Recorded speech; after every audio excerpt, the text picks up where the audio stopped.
Hey guys, welcome back to another little mini chit chat video. Welcome back to another little mini reaction video. Excuse me. Um Before we go ahead and get into today's topic, don't forget to like, comment, subscribe, all of that good stuff. Shout out to all our Purple Heart members. Thank you guys so much for all of your support. We definitely appreciate you guys. For those of you who don't get a chance to catch the live, because it was kind of spontaneous as always, I did make a community post, but if you don't get a chance to catch it, don't worry, you'll catch it once it re-uploads on YouTube. And we thank you for your support in advance. You guys have been amazing.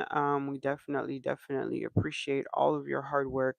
Thank you guys so much, especially for those of you who are taking part in the watch time giveaway. Thank you guys so much. Your supporting us has definitely been showing, and yeah, so we're excited to go ahead and do that giveaway as well. So we'll talk about that a little bit more in another video. Tonight, I wanted to go ahead and jump straight in and talk about this whole Laina King situation as it pertains to Thailand. Okay, so for those of you who have been keeping up, you guys will know that Lena and King came back to they went back to the United States. I think it was for Christmas or Thanksgiving, and it stretched into Christmas or whatever the case may be. They're still in the United States as far as we know. They haven't gone back to Thailand. There's been a lot going on in terms of their relationship status. Are they together? Are they not together? Lena posted something about single AF on her one of her social medias, and then later took it down. After that video surfaced on the T pages of her and King with the kids. So a lot of people are saying that, all of that whole breakup stuff was fake, and it was just a way of like making money to get back to Thailand, and a whole lot of is going on in terms of that. So everybody has kind of like their opinion on, what is happening with King and Lena. Are they broken up? Are they not broken up? Is it real? Is it fake? Whatever have you. I'm not really here to talk about all of that per se. The reason why I even titled the video with them is because they're the ones most commonly known right now going through this situation.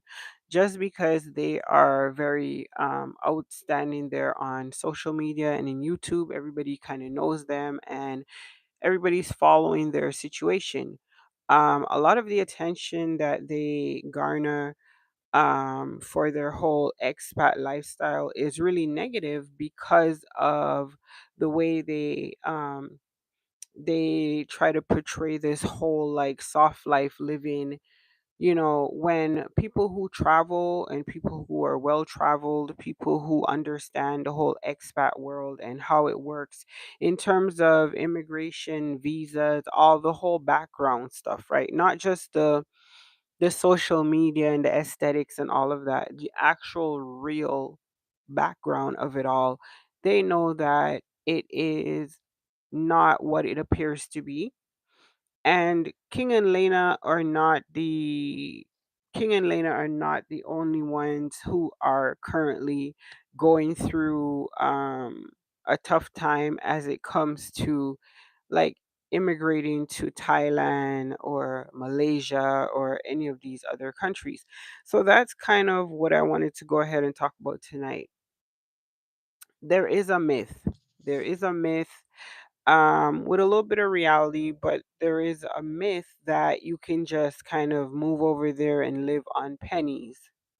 That is so not true. Kinda, sorta. So let's talk about like what isn't true about that whole. You can just pack it up and move to Malaysia. You can move to Singapore. You can move to Thailand and just live off nothing, right? So this whole concept of $20 massages and all that stuff, yes, it does exist, but there is another world. There's another world. There's a flip side to that. In order to be able to afford to live in Malaysia and Thailand and Singapore and all these countries where a lot of expats go to retire or to semi-retire. They'll live there like a couple months out of the year and all of this stuff. They go there because the money that they have saved up for their retirement and what have you, it's enough for them to live off of and to, integrate into society and not require, you know, assistance. Because again, these countries are not really set up to be like welfare societies or welfare countries, whereas in there's like a ton of government subsidies and assistance. These countries are actually set up for the wealthy. It's for the wealthy to retire, semi-wealthy people who have saved up like over $100,000 and they can afford to live there. It literally tells you that in their whole immigration setup. It tells you how much money you should move over there with, how much money you should expect to have to, set up a business or to acquire housing and stuff like that. You need to have like a pretty large amount saved up to be able to live there burden free. Okay. It wasn't designed for YouTubers who live check to check to live this lavish lifestyle. Like that is non-existent, right? Yes, you have $20 massages and yes, this and that, but it's also a society that runs with bureaucracy. Like there's a lot of paperwork and a lot of time to process paperwork. And every single piece of paper you sign, return, or receive has a fee attached to it. So it's basically like a pay to play society. Yes, you can retire and it can be all cheap and great, and you can get $2 drinks and $1 tacos and all that great stuff. But on the underlining part of it, there's a lot of money that goes in to maintaining that soft life. So, for instance, to get a business license, really expensive, couple $100, you know, then you got to get signatures. You need a lawyer, couple $1,000. You know, then you have to get an agent to a rental property.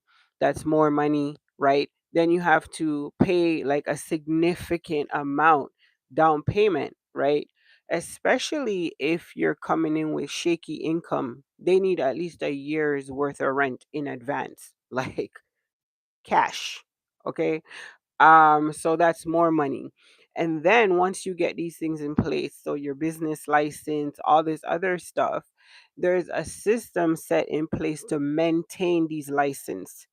Again, you're going to be paying every single time. It's not like North America where you pay one fee and then, the fee you can renew this with. There's like the fee is not every single time. Over there, it's every single time. Every piece of paper that has to be signed needs a lawyer to look it over because you're a foreigner.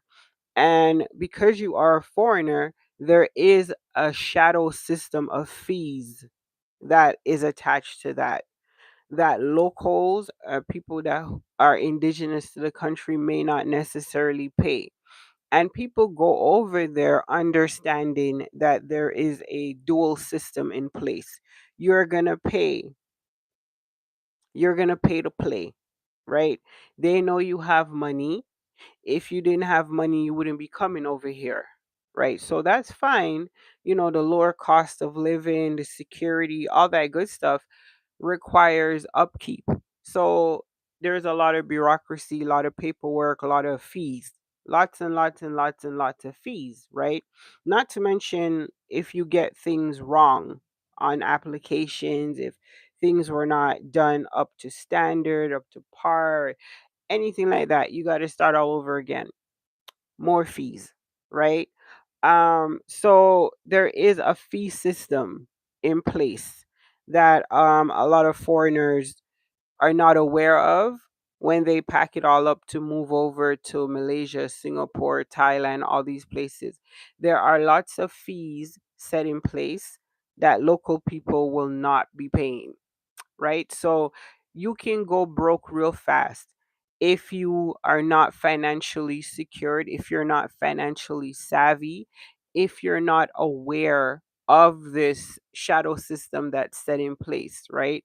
If you are not aware of the fees and the things that are there, you're going to end up paying through the nose for a lot. So it's always important, like, to have a local friend, somebody who can act as your guide to kind of explain the bureaucracy and the paperwork and the fees and all of that, because you want to get it right the first time, because you will be paying again and again and again for the same service until it is done right, up to standard, or whatever the case may be. And all of this can become very expensive.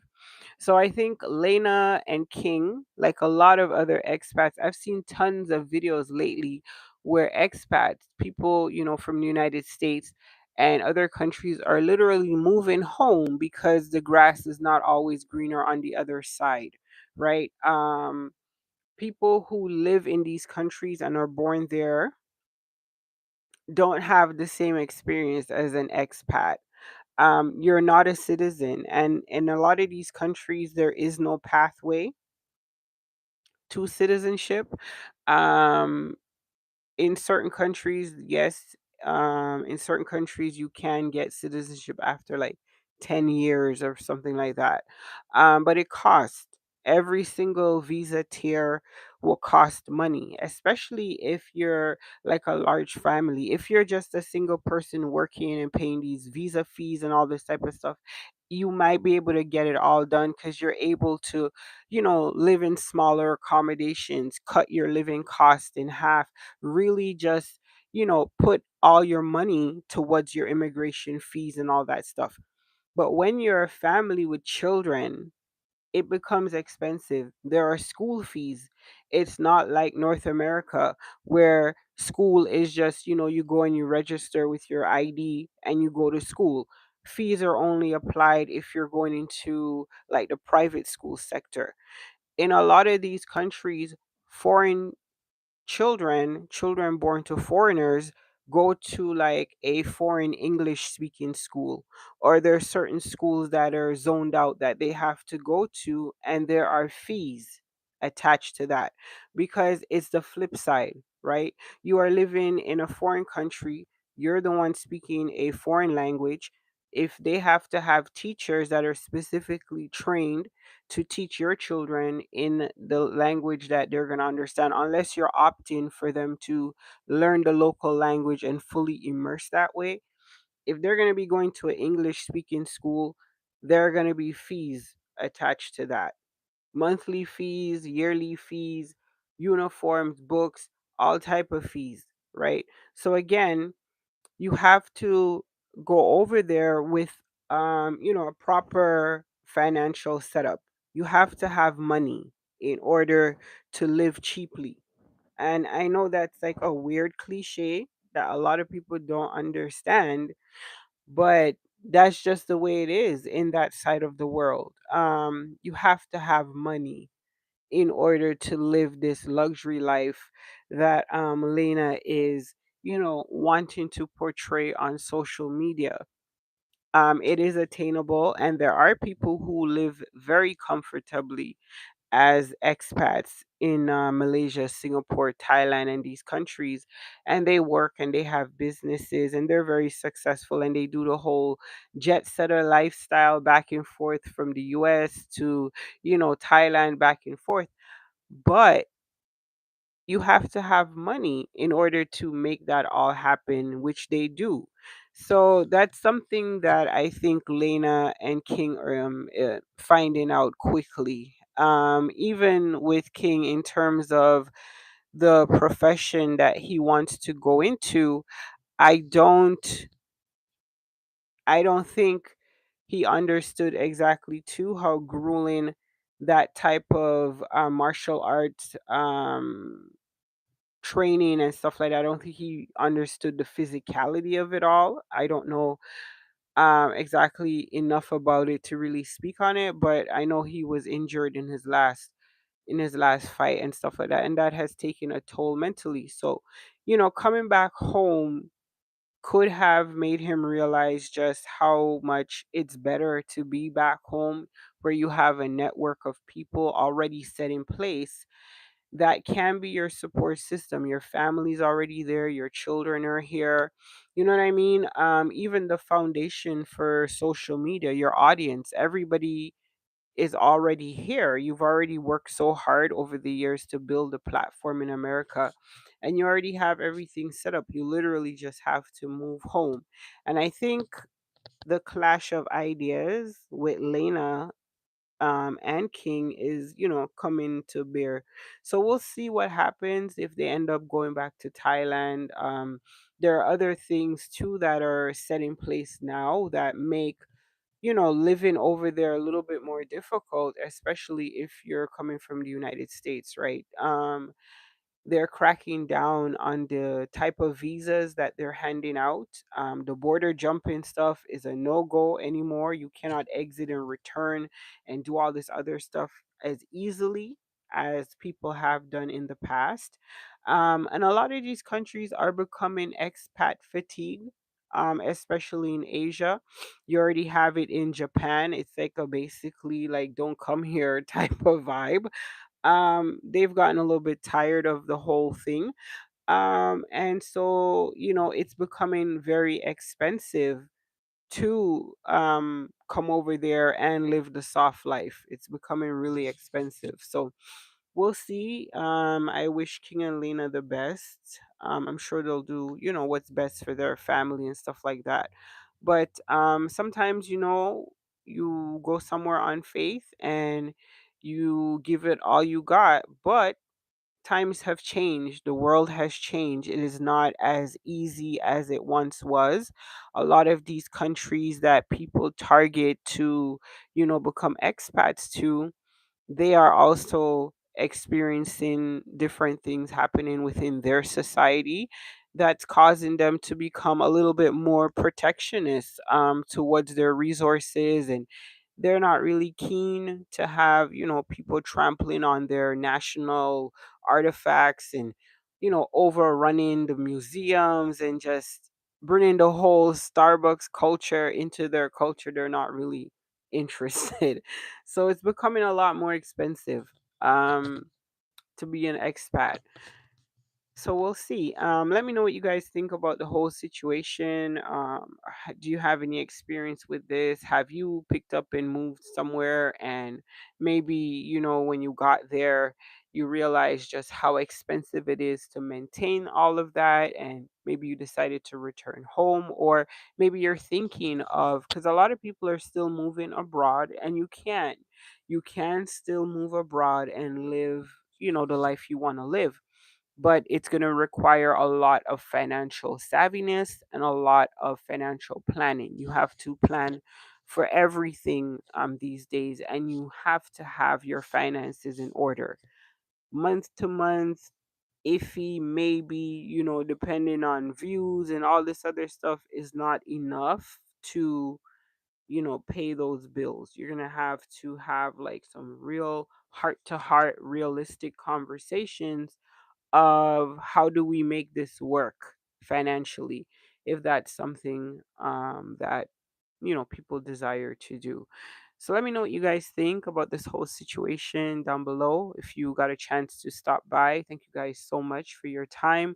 We appreciate you guys. We will be doing our late night chit chat videos throughout going forward as we have been.